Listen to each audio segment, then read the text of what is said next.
Welcome back. We're dipping into the viewer mailbag today. Mary writes in about soil left over from some big pots. She says it looks pretty grungy on top, but underneath looks just perfect. She wants to know about reusing soil since, like everything else, garden soil is becoming quite expensive. Well, hey Mary, that is an absolutely great idea. Gardening isn't just about growing plants. A big part of it is sustaining your local environment, and one significant way to do that is by reusing old soil. There are multiple ways to give your old soil some new life. Old soil can lose vitality and might not be as fertile as it once was. So if you're going to be totally a plant nerd about it, which I do love, you'd want to test your soil for its pH and nutrient levels using a home testing kit available at your local garden center.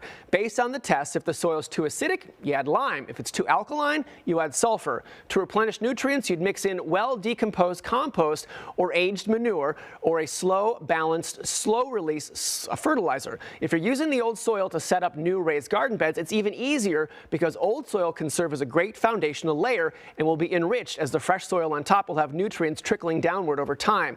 That old soil not only extends the volume of the soil, but also new soil incorporates existing microorganisms that can benefit plant growth.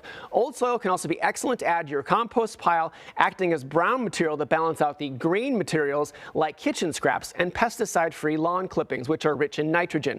The big red flags would be if the plant pot had some sort of diseased or pest invasion that could be spreading to the next batch of soil that you're creating.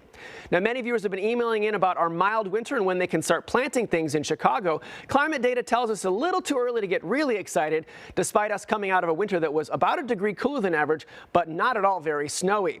Our historic last frost and freeze dates across northern Illinois and Indiana is in mid to late April, though it's earlier if you're closer to Lake Michigan.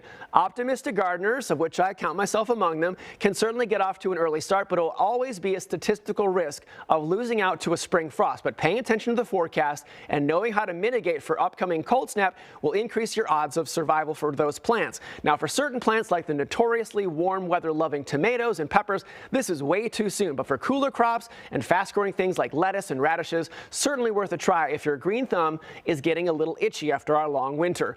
But now can definitely be a time to get started growing outdoors in a greenhouse or windowed garage or cloche. It is worth noting that the USDA last year, for the first time in a decade, shifted warmer climate growing zones further north, an indication of climate change and winters overall getting a little bit milder. But regardless, a big part of gardening and farming has to do with using data combined with your own experiences of watching and monitoring your own environment. If you've got any gardening questions, just feel free to email me here at the station, tjoyce@wgntv.com. Make sure you tell me where you live, and some pics of your problem plants can also be a big help too. Coming up next, your top stories and another look at the forecast.